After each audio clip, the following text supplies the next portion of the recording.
Hola, buenas tardes, ¿cómo están? Bienvenidos a una nueva charla de Matemática en Cuarentena por el canal Matemática Sentimental. Hoy voy a compartir con ustedes la charla que dio origen a este ciclo de charlas de Matemática en Cuarentena, allá por principios de abril. En ese momento no la grabé porque todavía no tenía claro que iba a ser el canal Matemática Sentimental, así que me pareció interesante compartir la experiencia de aquella charla inicial, aunque sin público, para, para que todos ustedes puedan compartir y ver y tratar de seguir compartiendo conmigo y con los demás nuestra forma de pensar en la matemática, ¿no? Recuerden que de última todas las charlas de matemática son un relato de nuestro propio aprendizaje de la matemática. Hoy vamos a hablar sobre la felicidad y los números en estas formas de pasar la cuarentena.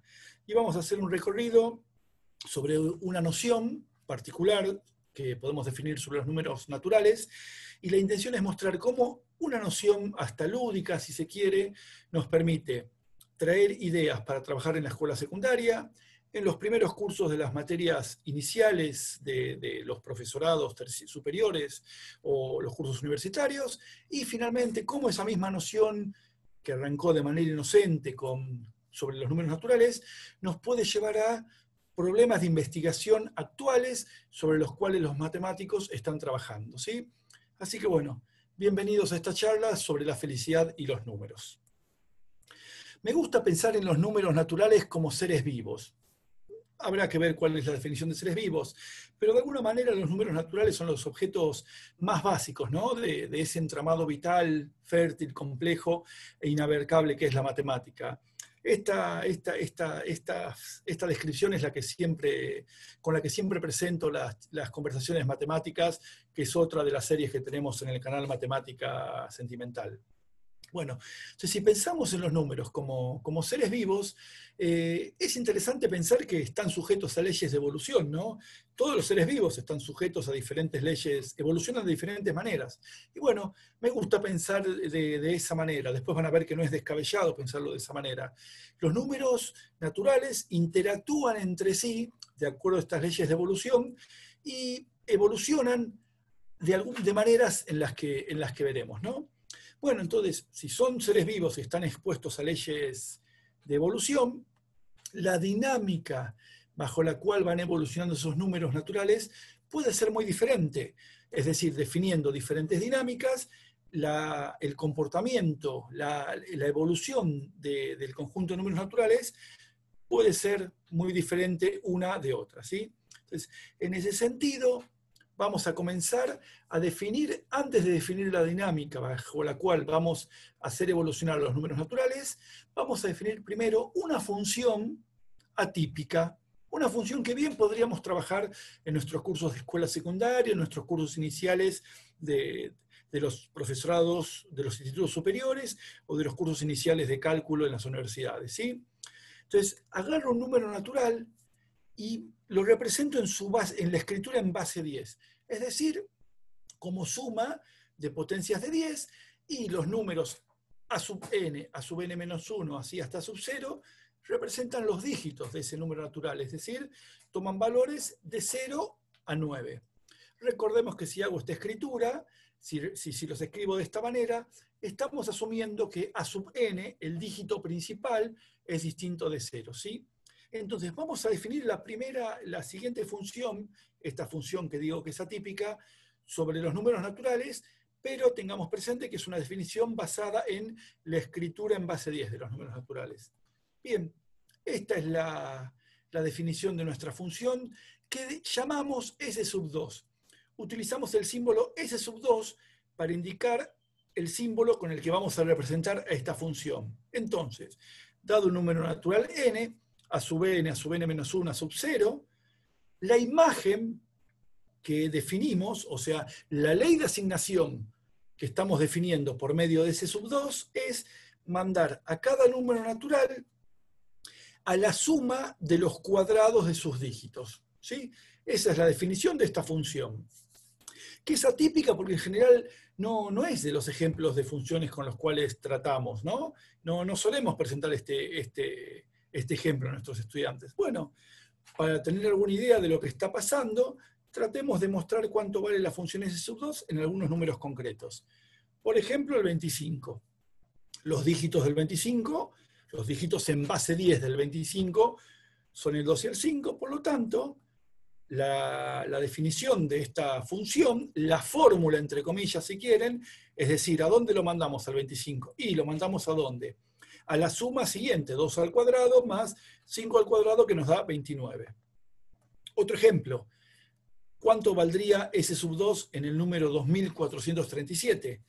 Como sus dígitos en base 10 son 2, 4, 3, 7, la definición indica que la imagen del 2437 bajo esta función va a ser 2 al cuadrado, más 4 al cuadrado, más 3 al cuadrado, más 7 al cuadrado, ¿sí? Y eso nos da 78.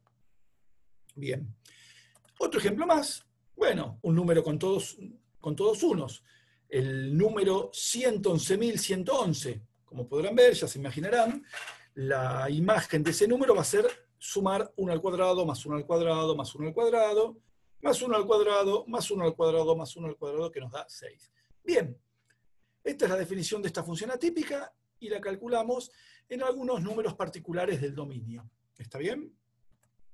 Bueno, siempre que trabajamos con funciones, recuérdenlo, hay una serie de preguntas que nos hacemos, preguntas, si se quiere, inevitables. ¿Está bien? Bueno, esas mismas preguntas las queremos formular en el contexto de la función S sub 2. ¿Es inyectiva S sub 2? ¿Es subyectiva? ¿Es creciente? Son preguntas típicas, ¿no? Bueno, esas preguntas típicas también las queremos responder en el caso de esta función atípica. Una observación cabe, ¿no, gente? Que cuando queremos responder estas preguntas, las respuestas van a depender ¿de qué? Del dominio y del conjunto de llegada que estemos considerando. No podemos dar respuestas, por más que tengamos la fórmula de una función, las respuestas a estas preguntas, a el trabajo con la noción de inyectividad, de subyectividad y con la noción de crecimiento, son consecuencia del dominio y del conjunto de llegada que estemos considerando. ¿Está bien? Bueno, pero en nuestro caso particular ya vimos que tanto el dominio como el conjunto de llegada de esta función S2 es el conjunto de los números naturales. Así que bien, habiendo hecho esta aclaración, podemos tratar de ver cómo responder estas preguntas. Preguntas concretas, ¿no? Bien, vamos a abocarnos a la inyectividad. Bien, ¿qué es lo primero que observamos? Y bueno, una de las primeras cosas que observamos es que la función S sub 2, por cómo la definimos, toma el mismo valor en aquellos números que tienen las mismas cifras, ¿no?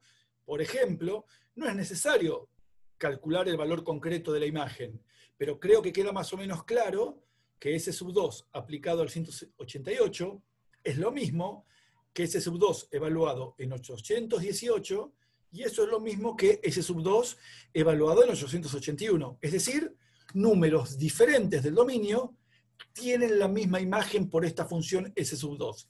Con lo cual, ¿qué podemos concluir ya?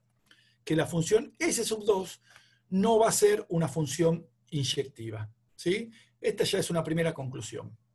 Bueno, podemos ir y abordar ahora el tema de la subyectividad, ¿no? Bueno, por ejemplo, o sea, queremos ver qué elementos del conjunto de llegada son imagen de algún elemento del conjunto de partida, ¿no? Esa es la idea de subyectividad. Bueno, veamos un ejemplo concreto. Por ejemplo, si yo pregunto, 43, ¿pertenece a la imagen de S sub 2? Es decir, en otras palabras, ¿cómo puedo plantear el problema? ¿Existe algún número natural en el dominio, que son los números naturales, que es el conjunto de números naturales, tal que si yo le aplico la función S sub 2 a ese número n, me dé 43? Observen que esta pregunta es una reformulación de la pregunta si el 43 pertenecía a la imagen de S sub 2. Bien, miren qué interesante, ¿cómo podemos responder esta pregunta? Sí, va a estar 43 en la imagen. ¿Por qué? Ya habíamos visto uno de los ejemplos previamente, ¿sí? ¿Qué pasa si yo defino este número? Considero el número n, ahí está escrito en base, tenemos su representación en base 10, por medio de la sumatoria, es un número que tiene 43 unos consecutivos, ¿está bien? No lo voy a nombrar porque es medio complicado de nombrar este número. Sin embargo, observemos que si yo considero este número con 43 unos, la imagen de este número por la función S sub 2, ¿qué me va a hacer? 1 al cuadrado más 1 al cuadrado, y así 43 veces. ¿Qué resultado va a dar? 43. Es decir, 43 pertenece a la imagen de esta función. Y recuerden el ejemplo que habíamos visto hace un ratito, con el número 111.111, que tenía como imagen el número 6, ¿no? Digamos, la cuestión es que esto ya nos va sugiriendo que quizás con este mismo argumento podríamos demostrar que cualquier número natural estaría en la imagen, ¿no?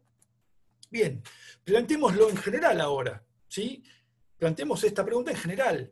¿Qué ocurre con la ecuación esta, S sub 2 para un cierto n, igual a m para cada m en n? Bueno, lo que hicimos acá, nosotros abordamos recién el caso particular en que m es 43, ¿está bien? Con la misma idea podemos ver que, considerando el número n con tantos unos como la cantidad m, ese número va a ser el que tiene como imagen a m. A ver, escribamos, acá tenemos una versión un poco más formalizada de lo que acabamos de decir. Yo considero el número natural, que es la suma desde i igual 0 hasta m-1, de 1 por 10 a la i, ¿no? Fíjense que es el mismo caso que antes, para el 43. Bien, ¿cuántos sumandos tenemos acá? ¿Cuántas cifras tiene este número n? Este número n tiene m cifras, ¿está bien? ¿Y sus m cifras qué son? m1. Bueno, aplicamos la función s sub 2 a este número n, ¿qué obtenemos? La suma desde i igual 0 hasta m-1 de 1 al cuadrado. Es decir, voy a sumar m veces el número 1, ¿qué resultado obtengo? El número m. Es decir, hemos demostrado que la función s sub 2 es surjectiva, ¿sí? Bueno, podemos seguir. Ya respondimos, vimos que la función S sub 2 no es inyectiva, pero sí es surjectiva. De hecho, uno podría entonces preguntarse, en particular, el 1 está en la imagen. ¿Cuántas soluciones, como problema para pensar, cuántas soluciones tiene la ecuación S sub 2 de x igual a 1? Es decir, en términos de la función, lo que estaremos preguntando en otros términos es cuántos números, cuántos elementos del dominio, es decir, del conjunto de números naturales, tienen como imagen al número 1. Piénsenlo antes de seguir avanzando y mirar la charla. Podrían ponerse a tratar de resolver la pregunta, de responder la pregunta. Ahora igual vamos a seguir trabajando con esto. Bien.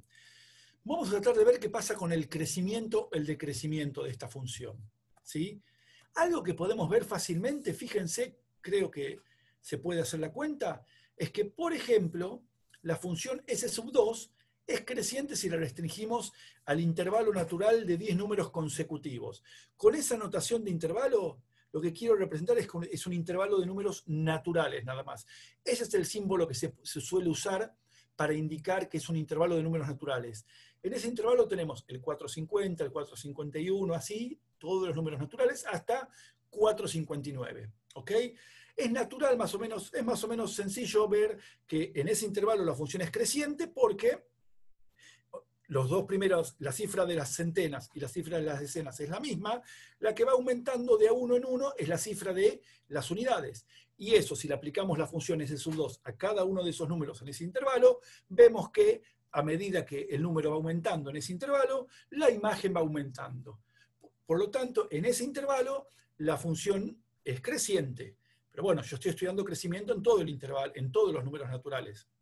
¿Qué es lo que ocurre? Bueno, podemos verificar que la imagen del 460 es menor que la imagen del 459. Con lo cual, ese crecimiento que veníamos observando en el intervalo natural 450-459 se pierde cuando vamos al 460. Y de modo similar va a pasar con intervalos similares de 10 números consecutivos, ¿no? Arrancando que la última cifra de las unidades sea el 0 hasta el 9. Bien, lo que ocurre es que encontramos saltos un poco más violentos en la imagen, ¿no? Por ejemplo, imagínense un número que tiene todas sus cifras, todos sus dígitos decimales son todos 9. Es decir, que tiene n veces el número 9. ¿Cuál es la imagen de ese número? Bueno, va a ser 9 al cuadrado más 9 al cuadrado, ¿cuántas veces? 9 veces, n veces, ¿sí? Bueno, 9 al cuadrado es 81. Es decir, que estoy sumando el 81 n veces, entonces S sub 2 de ese número que tiene una cantidad n de 9, su imagen va a ser 81 por n. Mientras que el número siguiente de este número que tiene n 9 consecutivos, ¿quién va a ser? 10 a la n, ¿sí? Bueno, ¿quién es la imagen de 10 a la n por la función s sub 2? Es el número 1. Es decir, casi no hay posibilidades, o sea, el crecimiento de una función solo puede ser de esta función, solo podremos estudiarlos en ciertos intervalos como los que dimos, ¿está bien? Conclusión, la función no es creciente ni decreciente. Bueno, entonces estuvimos estudiando conceptos típicos, clásicos, que trabajamos con funciones en esta función particular, la función S sub 2, ¿sí? Para definir la dinámica tuvimos que definir una función que es la que nos va a permitir tratar con la dinámica. Antes de seguir, de introducir la dinámica, nos falta una propiedad más que podemos estudiar, que son independientes de la dinámica bajo la cual van a evolucionar los números naturales. Eso es lo interesante del trabajo. Podríamos haber arrancado de entrada definiendo la función y definiendo la dinámica, pero en términos docentes es interesante ver qué cosas podemos estudiar con cada función y a la vez cómo eso repercute en la definición de conceptos posteriores, en este caso de la dinámica. Lo que nos interesa estudiar también es qué ocurre con la relación entre la imagen de un número n y el propio número n. ¿Qué relación de orden se establece entre esos dos números? Bueno, por ejemplo, si calculo S sub 2 de 89, podemos ver que nos da 145. Es decir, la imagen es más grande que el propio número 89. Mientras que si calculo la imagen por S sub 2 de 93, la imagen me da 90. Es decir, la imagen es más chica que el elemento del dominio. ¿Qué ocurre? Bueno, el asunto es que con los números de 2 cifras todavía podemos asistir a este comportamiento, de que la imagen puede ser más grande que el elemento del dominio, con los números de 2 cifras y con los números de 1 cifra. La historia empieza a ser un poco diferente cuando vamos a los números de 3 cifras. ¿Por qué? Les propongo que calculen varios ejemplos con números de 3 cifras, que calculen la imagen de varios números de 3 cifras, y vamos a poder conjeturar el siguiente resultado. Que si un número natural tiene 3 o más cifras, entonces su imagen va a ser siempre menor que el elemento de partida. Es decir, parto de un número de 3 cifras, le calculo la imagen por la función S sub 2 y su imagen va a ser menor. Bien, por supuesto, esto es una conjetura que hacemos a partir de trabajar con algunos casos concretos de números de 3 o más cifras. La cuestión es, ¿será cierto esto? ¿Cómo tiene validez esta conjetura? ¿Hay algunos visos de realidad? Y sí, tratemos de dar una demostración. Tratemos de demostrar que este resultado es válido. Para eso tenemos que abstraernos de los casos particulares y argumentar con toda generalidad. ¿Está bien? Bien. Entonces, ¿cuál es la hipótesis de partida de nuestro resultado? La única hipótesis que tenemos es que el número n tiene 3 o más cifras. ¿Ok? Bien. ¿Cómo se escribe eso? Si el número n tiene 3 o más cifras, el número n se puede escribir de esta manera. Se puede escribir como a sub n por 10 a la n más a sub n por 10 más a sub 0. Esa es la escritura típica de un número en base 10. Hasta ahí es solo la escritura en base 10. Y ahora entra a tallar la cuestión de que tiene 3 o más cifras. ¿Por qué? Porque si el número n tiene 3 o más cifras, lo menos que vale es del orden de los cientos. ¿Ok? Desde las centenas. Bueno, entonces, ¿qué pedimos? Que el n que marca la potencia sea por lo menos 2. O sea, el n que marca la potencia, de la mayor potencia de 10 que voy a estar considerando, tiene que ser mayor o igual que 2, y al mismo tiempo, como siempre dijimos, el a sub n, o sea, el dígito principal, tiene que ser distinto de 0. ¿Está bien? Con lo cual, los números con los que estoy trabajando son por lo menos mayores o iguales que 100. Bien, lo que queremos demostrar es que la imagen del número es menor que el propio número. Bueno, eso sería equivalente. Para demostrar eso, podríamos demostrar ¿qué cosa? Que el número menos su imagen es mayor que 0. Bueno, eso es lo que vamos a hacer.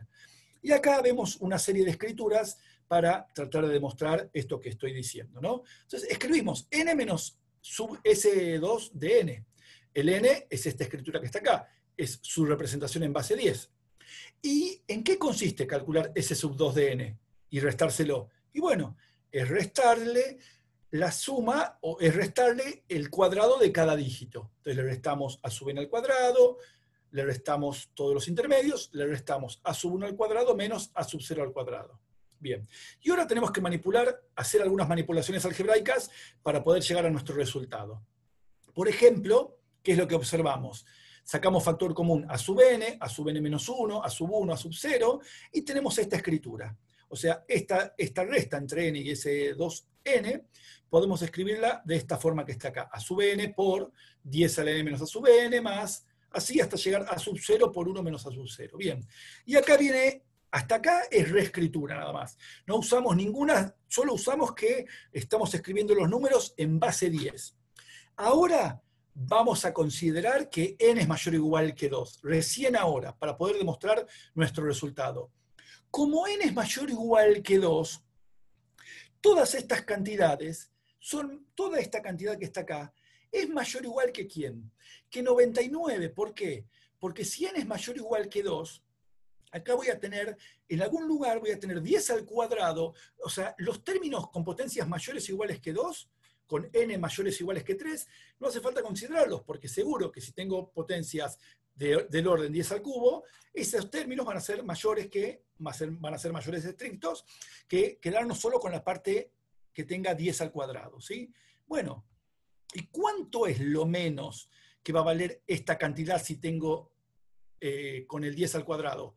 Y cuando el n para el n igual a 2, que el coeficiente, el dígito a sub 2 valga 1, ¿sí? Bueno, cuando el dígito a sub 2 valga 1, esta cantidad va a ser mayor o igual que 99. ¿Y qué es lo que me falta considerar? Todas las cantidades son positivas. La única cantidad negativa que aparece, ¿cuál es? Este último término, fijémonos. Este último término, ¿cuánto es el menor valor que podría llegar a valer? Y cuando a sub 0 valga 9, y en ese caso 1 menos 9 me queda menos 8. Es decir, esta cantidad podría llegar a valer eventualmente menos 72. Eso es lo que estoy restando acá. Bueno, por lo tanto, ¿qué llegamos? Hago esta resta, me da 27. Es decir, hemos demostrado que para cualquier número mayor o igual, para cualquier número que tenga 3 o más cifras, la diferencia entre n y su imagen es mayor o igual que 27. Bien, con esto estamos estudiando las propiedades de esta función atípica. Ahora podemos empezar a dar algunos ejemplos de cómo vamos a definir la dinámica en cuestión. Bueno, la dinámica en cuestión va a consistir en lo siguiente, en iterar la función s sub 2. ¿Qué quiero decir iterar? Hago unos ejemplos. Arranco del 1. Calculo su imagen. La imagen del 1 es el 1. Le vuelvo a aplicar a la imagen, le vuelvo a aplicar la función s sub 2. Y así sucesivamente. El caso del 1 es un caso sencillo, porque voy a obtener todo el tiempo 1, 1, 1, 1. Esa es la idea, ¿no? Y así puedo seguir durante toda la existencia, iterando sucesivamente la función s sub 2. Veamos un ejemplo un poco más interesante. Arranco del 2. Bueno, calculo la imagen del 2. Obtengo un 4, porque es 2 al cuadrado. A esta imagen le vuelvo a aplicar la función s sub 2. 4 al cuadrado, 16. A esta imagen le vuelvo a aplicar la función s sub 2, 37. Si sigo con este procedimiento, voy a iterar sucesivamente la función s sub 2, voy a obtener el 58, el 89, el 145, el 42, y así sucesivamente, y llego al 4. Una vez que llego al 4, vuelvo a estar en este ciclo. Entro en un loop, en lo que vamos a llamar una órbita periódica. Es decir, partiendo del 2, recorro toda esta cantidad de números, 4, 16, 37, 58, 89, 145, 42, 24, y vuelvo a entrar en ese ciclo, y toda la vida voy a estar desplazándome en ese ciclo. Veamos otro ejemplo. El 7. Si arranco con el 7 y empiezo a iterar la función s sub 2, veo que obtengo 7, 49, 97, 130, 10, 1, y una vez que caí en el 1, por lo que vimos anteriormente, ya sabemos que voy a quedarme toda la vida en el 1.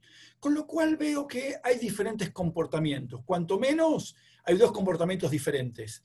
Hay dos evoluciones diferentes para los números naturales, al menos en estos ejemplos.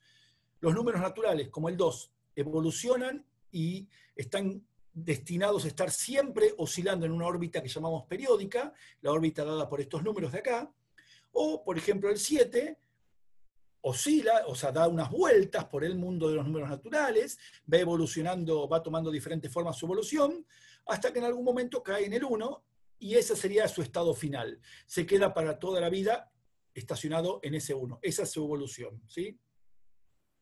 Bien, vamos a definir más formalmente esta dinámica, entonces. La dinámica, en general, va a consistir en esto, en estudiar la evolución de cada número natural bajo la acción de la función S sub 2. Arranco con un n, le aplico S sub 2 de n, después vuelvo a componer con la función S sub 2, y así sucesivamente. Lo que estamos haciendo es componiendo sucesivamente la función S sub 2. O sea, elijo un número natural y hago actuar la función S sub 2 por composición sucesivamente. Vamos a introducir por comodidad una notación que es componer sucesivamente k veces la función S sub 2, lo que me va a dar es, lo que voy a decir es que voy a usar este símbolo S sub 2 a la k para indicar que estoy componiendo con sí mismo la función S sub 2 k veces. Entonces, en resumen, ¿qué es lo que vamos a estudiar? Habiendo introducido esta notación, voy a reescribir, a reformular lo que escribimos acá arriba. Lo que queremos estudiar es la sucesión de números naturales dada por la iteración de la sucesión de la función S sub 2. N, S sub 2n, S sub 2n al cuadrado, S 2 de n al cubo, y así sucesivamente. Listo. Esta es la dinámica bajo la cual van a evolucionar cada uno de los números naturales. Entonces, ¿qué podemos hacer con esto? Bueno, en principio formular bien el problema en sentido amplio. Caracterizar la sucesión, esta que dimos en llama, la sucesión que es iterar sucesivamente la función S sub 2 sobre cada número natural. Ver qué ocurre con esa sucesión de números naturales. Bueno, por caracterizar, ¿qué queremos decir? Y bueno, hay diferentes tipos de preguntas que podrían interesarnos, ¿no? Por ejemplo, ¿cuántos tipos diferentes de sucesiones convergentes aparecen? Vimos que en el caso del 1, si arranco con el 1, sigo toda la vida en el 1. Vimos que en el caso del 2, comienzo a evolucionar y hasta que entro en un loop. Y ese loop es el que se repite infinitamente. Hay una especie de hay una periodicidad. ¿Está bien? Si quieren, pensemos en números, en los números periódicos. Bueno, en el caso del 2, a partir de un momento se repite ese loop eternamente, ese periodo, esa órbita periódica.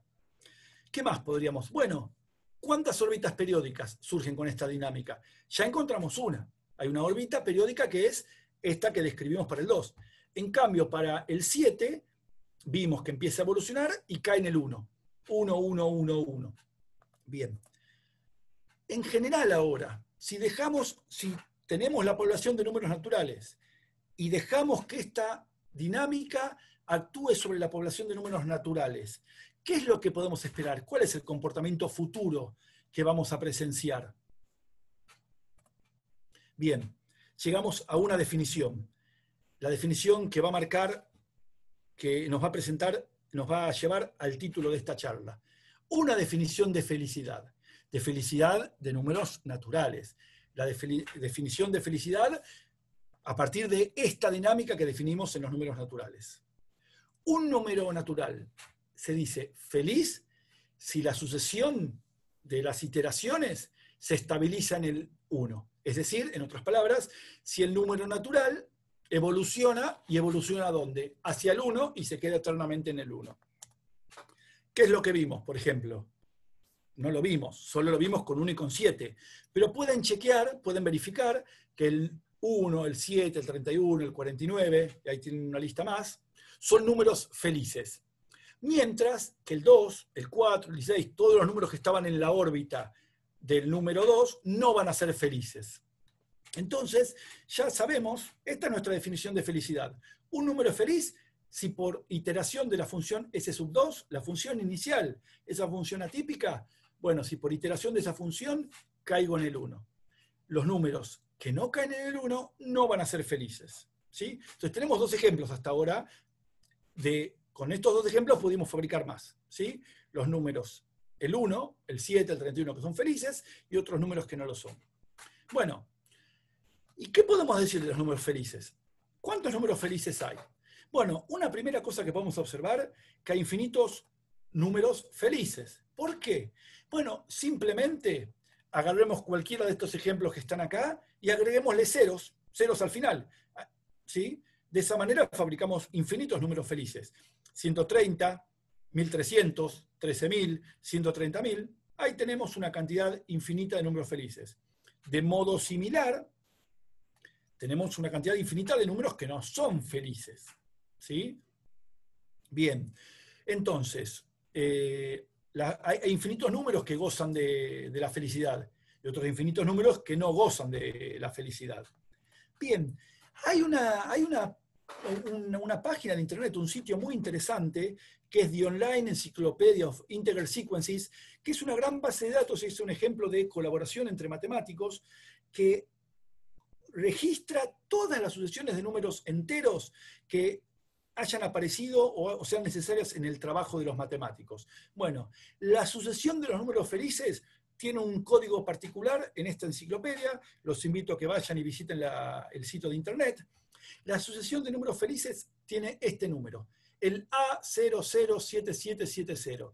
Los invito a que visiten esta página y que pongan este código, y ahí va a aparecer la sucesión de números felices, y van a poder obtener un montón de información sobre los números felices. La cuestión es, bien, vimos que hay números felices y hay números que no son felices. Bueno, entonces, podríamos preguntarnos qué futuro les espera a los números naturales. ¿Qué es lo que ocurre? Bueno, vamos a presentar lo que llamé el teorema de la felicidad, ¿sí? El teorema de la felicidad nos dice que la dinámica de la felicidad no ofrece más que dos futuros posibles. Hay dos futuros posibles para los números naturales. O bien, un número natural llega en un momento a la felicidad eterna, es decir, empezamos a iterar la función S sub 2 y se estabiliza en un 1, o un número natural está condenado a oscilar por toda la eternidad en este ciclo, que es el ciclo que vimos con el número 2. ¿Está bien? O sea, esa es la división entre los números naturales. O son felices y disfrutan de la felicidad eterna, o están condenados a oscilar en ese bucle, en esa órbita periódica, sin encontrar nunca la felicidad. ¿Sí? Bien. ¿Qué ocurre? ¿Cómo hacemos para tratar de demostrar este resultado? Bueno, confiamos ciegamente o tratamos de entender por qué esos son los únicos futuros posibles. Bueno, la demostración tiene dos casos. Y es interesante porque el primer caso es el caso en que el número n tenga al menos 3 cifras. Bueno, si el número n tiene al menos 3 cifras, escribimos, o sea, n sub i es algún estado de la evolución de este número n. La imagen la llamamos como n sub i más 1. Bueno, si el número tiene 3 cifras, recuerden lo que habíamos visto, que la imagen por S sub 2 es más chica que el propio número. Con ese resultado en mente, ¿qué es lo que vemos? Que podemos fabricar una sucesión decreciente de números naturales, arranco en n es mayor que n1, que es aplicarle una vez la función S sub 2, n1 es mayor que n2, que es aplicarle S sub 2 al n1, y así sucesivamente. Como la sucesión de números naturales es estrictamente decreciente, ¿qué es lo que va a tener que pasar? En algún momento, algún n sub j de esta sucesión va a tener que tener una o dos cifras. Bien, todavía no resolvimos el problema. Lo único que dijimos es que si el número natural de entrada tiene al menos 3 cifras, aplicando sucesivamente la sucesión, lo podemos llevar al caso de una o dos cifras. Y acá viene el aspecto interesante. Hay un libro que se llama Ingenuity in Mathematics, escrito por un matemático norteamericano que se llama Ross Honsberger. Pueden ir a consultarlo. Yo de ahí, miren, de ahí saqué la referencia con respecto a la demostración de este teorema de la felicidad. Dice esto Ross Honsberger: el escritor de este libro no conoce ninguna manera de demostrar el resultado para los números de 2 cifras que no sea por enumeración directa. Es decir, ahora, una vez que redujimos el resultado a los números de 1 o 2 cifras, bueno, podemos chequear, es una cantidad más o menos razonable de números, 99 números, que podemos chequear, en los cuales vamos a ver que en esos dos números, en ese grupo de números que va del 1 al 99, tenemos por un lado los números felices, y por otro lado, los que no son felices necesariamente van a aparecer en este bucle que involucra al 4, al 16 y así sucesivamente.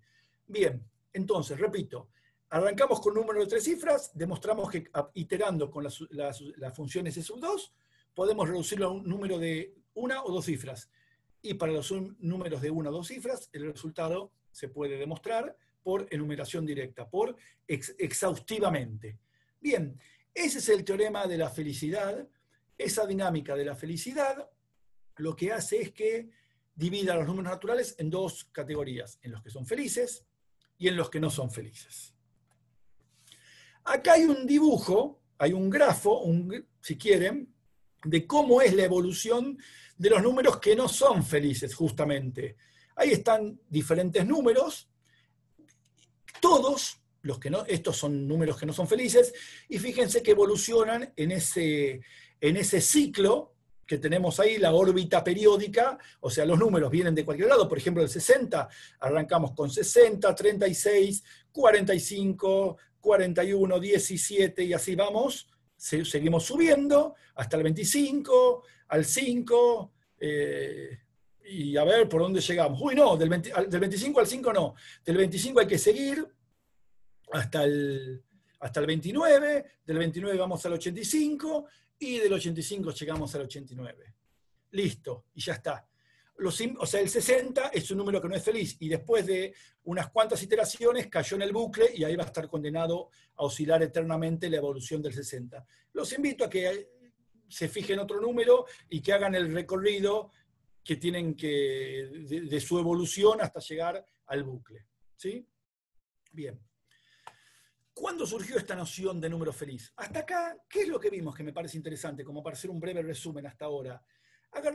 Consideramos una función, definimos una función bastante sencilla, que se basa en la escritura en base 10 del número, respondimos preguntas usuales de la definición para trabajar con funciones, y a la vez eso nos permitió definir una dinámica sobre los números naturales. Y vemos cómo evolucionan los números naturales. Bien, uno podría preguntarse, ¿cuándo surgió esta noción? Bueno, hay otro libro muy interesante que es escrito por Richard Guy, un gran matemático norteamericano, ya fallecido, que se llama Problemas no resueltos en teoría de números, y él dice esto con respecto a los números felices.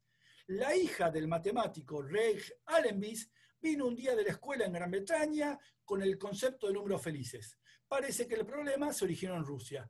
Esa es la única, me gustó traer esta cita porque esa es la única referencia que aparece en este libro de Richard Guy. Lo que es muy interesante del libro de Richard Guy es que plantea una serie de problemas que surgen en el contexto de números felices. Bien, esa es la parte de la charla que sigue ahora. Vamos a abocarnos a algunos problemas de números felices, problemas muy interesantes en los que están trabajando los matemáticos, problemas de investigación. Así que vamos a tratar de presentar algunos de esos problemas. El primer problema es el que llamé las bases felices. Y las bases tienen que estar felices, ¿no? Bueno, fíjense lo siguiente.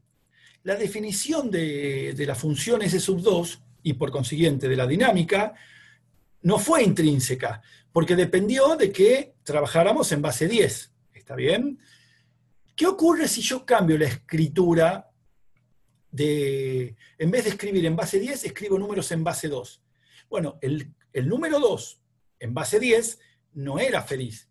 Sin embargo, si escribo el número 2 en base 2, cuyos dígitos binarios son 1, 0, ahí sí resulta feliz, en base 2, ¿sí? Bueno, ¿qué ocurre? A partir de esto apareció el concepto de una base feliz. Y una base es feliz si todo número escrito en esa base es feliz. Por ejemplo, los invito a que traten de convencerse o hacer cuentas o demostrar que las bases 2 y 4 son bases felices.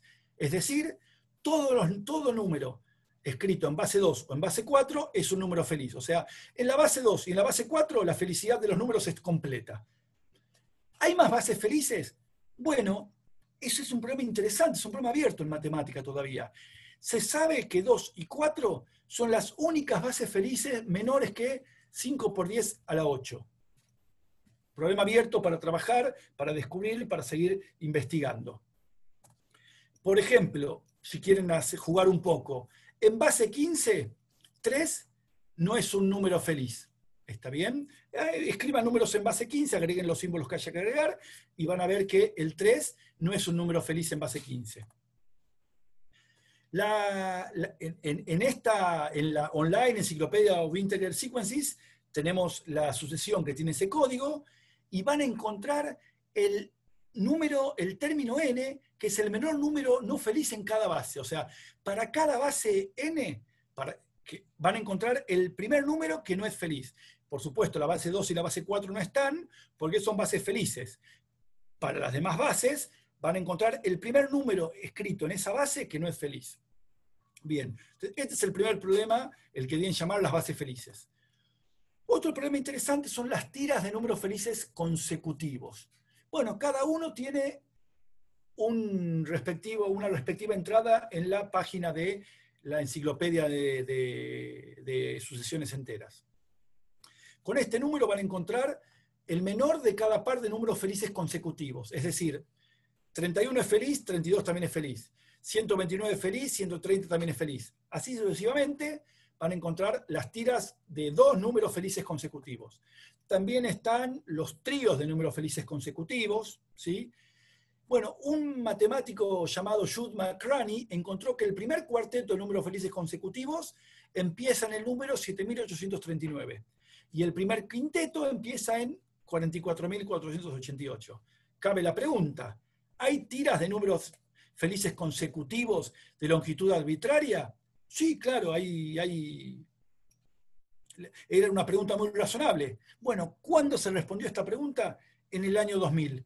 Estos dos matemáticos, en un paper llamado On Happy Numbers, demostraron que hay tiras de números felices consecutivos de longitud arbitraria.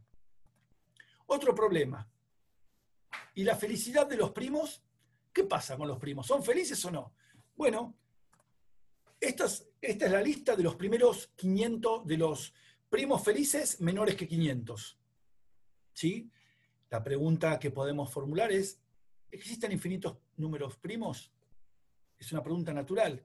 Bueno, al día de hoy no se sabe, gente, si hay infinitos números primos. Es un problema abierto. Una pregunta, una definición sencilla, como es la de la felicidad de los números, nos lleva a un problema abierto de matemática todavía. No se sabe. Esta sucesión de la online enciclopedia les muestra la tira de los números primos felices. Pueden ir y ahí enterarse todos los números primos felices que se conocen hasta la actualidad. Bien. Y la pregunta que tenemos que hacernos también es, ¿qué pasa con la proporción de números felices? Está bien, hay números que son felices y números que no son felices. ¿Qué podemos decir? ¿Cuál es la proporción de números felices? Bueno, ahí tienen la proporción de números felices para cada n, la cantidad de números felices menores que 10 a la n. Si vamos hasta el número 10, hay 3 números felices, o sea, la proporción es 3 décimos. Y si vamos hasta el número 10 al cuadrado, hay 20 números felices, la proporción es 2 décimos. Bueno, así si seguimos, parece que se va estabilizando la proporción de números felices, es decir, algo así como el 14 y pico %, ¿no? O si quieren también alrededor de un séptimo. Bueno, ¿cuál es la densidad de los números felices? No se sabe con exactitud cuál es la densidad de números felices, cuál es la proporción, pero está en alrededor de un séptimo. Y esto es un trabajo que demostró este señor, Justin Hilmer, en el año 2011. ¿Ven? Son problemas de investigación en los cuales la gente está trabajando. Lo negativo, si quieren, es que nos tenemos que conformar con que no todos los números sean felices, ¿no?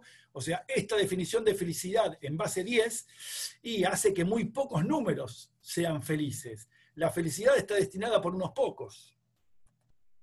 Bien, no es la idea que se depriman. ¿Cuál fue el primer año feliz de cada uno, en la vida de cada uno? El mío fue el 1976. 2019 fue un año feliz. Pueden corroborar que 2020 no es un año feliz. Parece que hay muchos motivos para saberlo, ¿no?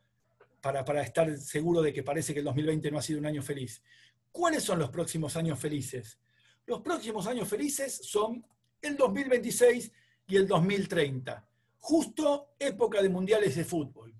¿Nos traerán la felicidad estos años? ¿Realmente habrá algo que ver? ¿Nos hará felices de muchas maneras? Bien. Para seguir leyendo o navegando, ahí tienen las referencias, varias las fuimos nombrando. Yo quiero decir que conocí la noción de número feliz gracias al canal Derivando del matemático español Eduardo Sáenz de Cabezón. Justo tenía mis hijos, me dicen, papá, ¿viste que en el canal Derivando hay un video sobre números felices? ¿Vos sabés qué son? No, no sé, hijos, a ver, vamos a verlo. Bueno, por supuesto, como siempre, Eduardo Sáenz Cabezón hizo un video maravilloso, y eso me inspiró a empezar a conocer un poquito más sobre números felices, porque me pareció que tenían potencial, tanto sea para la enseñanza, como para pensar problemas de matemática, y eso es lo que fui descubriendo a lo largo de este tiempo en el que empecé a leer sobre números felices.